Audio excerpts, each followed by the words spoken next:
Our secret taste recipe is to cook with lemon care. Kutties healthy Samayal.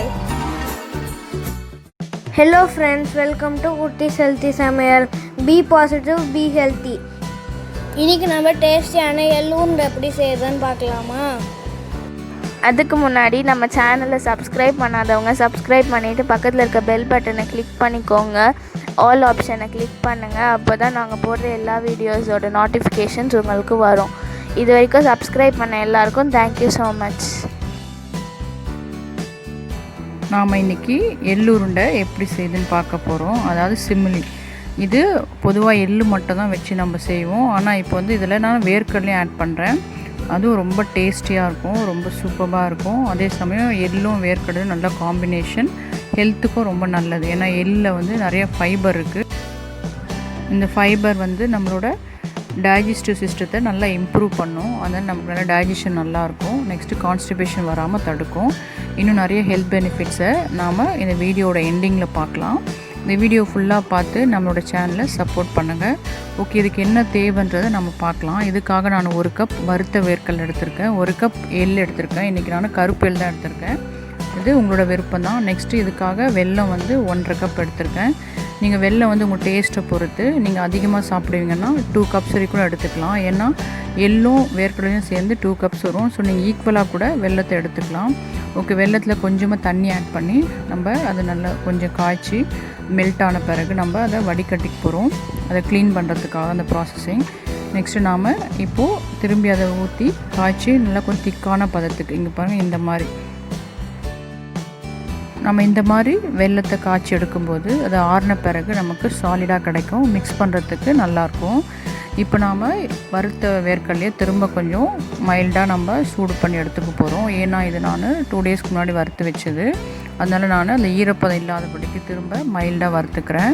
அதே கடாயில் நாம் எடுத்து வச்சுருக்க எள்ளும் நம்ம நல்லா வறுத்து எடுத்துக்கலாம். எல்லாமே நம்ம சிம்மில் வச்சு தான் வறுக்கணும், அப்போ தான் கருகாமல் இருக்கும் நமக்கு. ஓகே, இது வறுக்கும்போது இன்னொரு ஹெல்த் பெனிஃபிட்ஸ் நம்ம பார்த்துக்கலாம். இதை நம்ம ரெகுலராக எடுக்கும்போது நம்மளோட ஹை கொலஸ்ட்ரால்லாம் டிக்ரீஸ் ஆகும். நெக்ஸ்ட்டு ட்ரைக்ளிசரைட்ஸும் நமக்கு டிக்ரீஸ் ஆகும். இது ரெண்டுமே வந்து ஹார்ட் ப்ராப்ளத்துக்கு ரொம்ப ரிஸ்க்கு. அதனால் நம்ம இந்த மாதிரி எள்ளு ரெகுலராக எடுக்கும்போது நமக்கு இந்த 2 கொலஸ்ட்ராலுமே நமக்கு கம்மியாகும். ஓகே, அது நம்ம வறுத்து எடுத்து வச்சாச்சு. இப்போ அதெல்லாம் ரெடி ஆகிடுச்சு. நமக்கு இது செய்யறதுக்காக நமக்கு 2 ராகி அடை தேவை. அதுக்காக நான் 1 கப் ராகி மாவு எடுத்து நல்லா நம்ம ஜலிச்சு எடுத்துக்கலாம். ஏன்னா இது வந்து நான் எடுத்திருக்க அளவுக்கு எனக்கு 2 அடை போதும். நீங்கள் எவ்வளோ அளவு எடுக்கிறோம் அதுக்கேற்ற மாதிரி எடுத்துக்கோங்க. ஓகே, நல்லா ஜலிச்சு எடுத்தாச்சு. இப்போ இதோட நாம் தேவையான அளவு சால்ட்டும் தண்ணியும் ஆட் பண்ணி நம்ம நல்லா பிசைஞ்சு எடுத்துக்கலாம் ரொட்டி ரெடி பண்ணுறதுக்கு. நாம் கொஞ்சம் கொஞ்சமாக தண்ணி ஊற்றி பிசைஞ்சிக்கணும். ஏன்னா அந்த திக்னஸ் நமக்கு வேணும், அப்போ தான் அந்த அடை நமக்கு கிறிஸ்பியாக கிடைக்கும். தோசை மாவு மாதிரி ஆகிடுச்சுன்னா அந்த கிறிஸ்பினஸ் இருக்காது, டேஸ்டியாகவும் இருக்காது.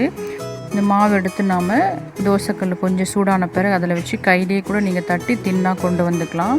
இல்லைனா அந்த மாவு மேலே கொஞ்சம் எண்ணெய் அப்ளை பண்ணிட்டிங்கன்னா கரண்டியில் ஒட்டாது. அப்போ நீங்கள் தோசை கரண்டிலே இந்த மாதிரி ப்ரெஸ் பண்ணி விட்டிங்கன்னா நல்லா தின்னாக வந்துடும். ஸோ இப்போ பாருங்கள், நம்மளோட 2 ராகி அடை ரெடி ஆகிடுச்சு. நெக்ஸ்ட்டு இந்த வெல்லம் பாருங்கள், அந்த காய்ச்சின வெல்லம் எப்படி சாலிடாக ஆகிடுச்சு. நெக்ஸ்ட்டு பீனட்ஸும் எள்ளும் ரெடி ஆகிடுச்சு. இப்போ நம்ம இதெல்லாம் 1 by 1 மிக்ஸியில் அரைச்சி எடுத்துக்க போகிறோம். நல்லா ஆறின பிறகு அரைக்கணும்.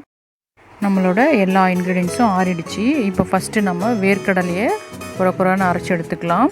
இதுவும் பல்ஸ் மூடில் நம்ம அரைக்கணும், இல்லைனா எண்ணெய் மாதிரி வந்துடும்.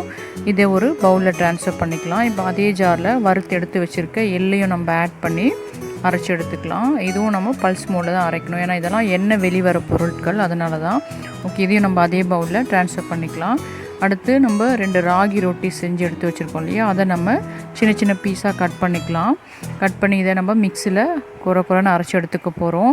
ஏன்னா இது வந்து நம்ம இதோட ஆட் பண்ணும்போது இந்த ராகி ரொட்டி நம்ம வாயில் கடிப்படும்போது ரொம்ப டேஸ்டியாக இருக்கும். ஏன்னா நம்ம கிறிஸ்பியாக தான் இதை செஞ்சு எடுத்துருக்கோம். பாருங்கள், இந்த மாதிரி கொஞ்சம் குறைன்னு அரைச்சி எடுத்தாச்சு. நாம் அரைச்செடுத்த அந்த ராகி அடையோடைய வெல்லத்தையும் ஆட் பண்ணி ஜஸ்ட் ஒரு முறை மட்டும் நம்ம மிக்சியில் போட்டு அரைச்சி எடுத்துக்க போகிறேன். ஓகே, இப்போ பாருங்கள், இதை அரைச்சி எடுத்தாச்சு. இப்போ ஆல்ரெடி நம்ம பவுலில் அரைச்சி எடுத்து வச்சுருக்க மற்ற இன்க்ரீடியன்ஸோட இதையும் நம்ம ஆட் பண்ணிக்கலாம். இப்போ நம்மளோட சிமிலிக்கு தேவையான எல்லாமே ரெடி ஆகிடுச்சு. இதை நாம் ஒரு ஸ்பூன் வச்சு எல்லாம் நல்லா மிக்ஸ் ஆகும்படிக்கு நல்லா மிக்ஸ் பண்ணி விட்டுக்கலாம். ஏன்னா நம்ம கையில் மிக்ஸ் பண்ணால் உடனே கன்சியூம் பண்ணோம், எல்லாம் கெட்டு போகிறதுக்கு சான்சஸ் இருக்குது. அதனால தான் நம்ம இந்த மாதிரி ஸ்பூன் வச்சு மிக்ஸ் பண்ணுறோம். தேவையானதை நம்ம எடுத்து பால்ஸ் மாதிரி செஞ்சு வச்சுக்கலாம். மீதி ஸ்டோர் பண்ண வேண்டியதை நான் ஒரு ஏர்டைட் பவுலில் ஸ்டோர் பண்ணி எடுத்து வச்சுக்கிட்டேன். இது 1 வீக் வரைக்கும் கூட கெட்டு போகாதுங்க, நல்ல டேஸ்ட்டாக சூப்பராக இருக்கும். மீதியெல்லாம் நான் கொஞ்சம் பால்ஸாக பிடிச்சி எடுத்துக்கிட்டேன். அது அப்போவே நாங்கள் சாப்பிட்டோம். அப்போது மறுநாள் கூட வச்சுருந்து சாப்பிட்டோம், டேஸ்டியாக இருந்தது. மற்றதெல்லாம் 1 வீக் வச்சு நான் ஸ்டோர் பண்ணி வச்சுருந்தேன். இது பாருங்கள், இது இப்படியே பவுடராக தான் இருக்குது.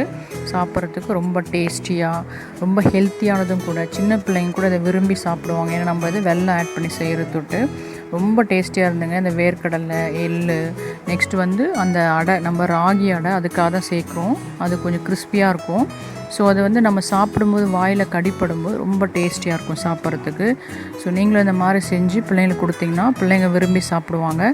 சாதாரணமாக எள்ளு நமக்கு அப்படியே சாப்பிட சில பேருக்கு பிடிக்காது. இந்த மாதிரி செஞ்சு கொடுக்கும்போது நல்லா சாப்பிட்ருவாங்க.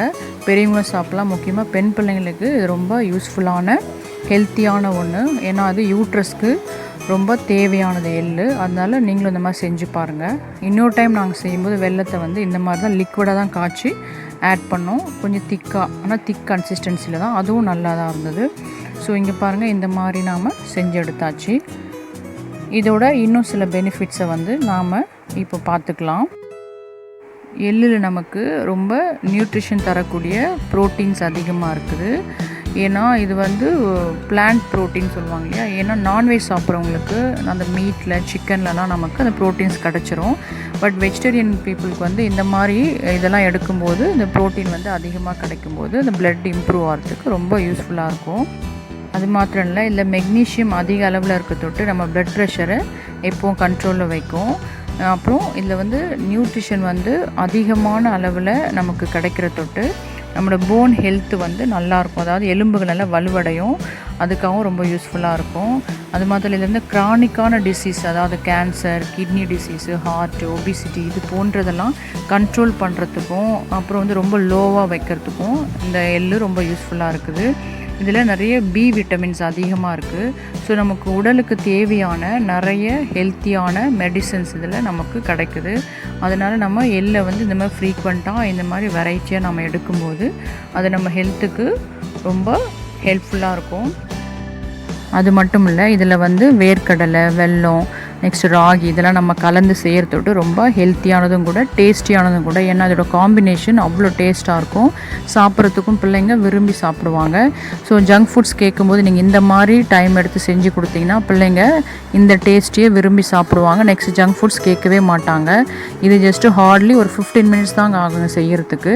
ஸோ இது போல் நீங்கள் ஃப்ரீக்வெண்ட்டாக கூட செஞ்சு கொடுக்கலாம். ஹெல்த்துக்கு எந்த பிரச்சனையும் இருக்காது. பிள்ளைங்களும் ரொம்ப விரும்பி சாப்பிடுவாங்க, பெரியவங்களும் விரும்பி சாப்பிடுவாங்க. முக்கியமாக பெண் பிள்ளைங்களுக்கு எள்ளு ரொம்ப அவசியமான ஒரு மெடிசன்.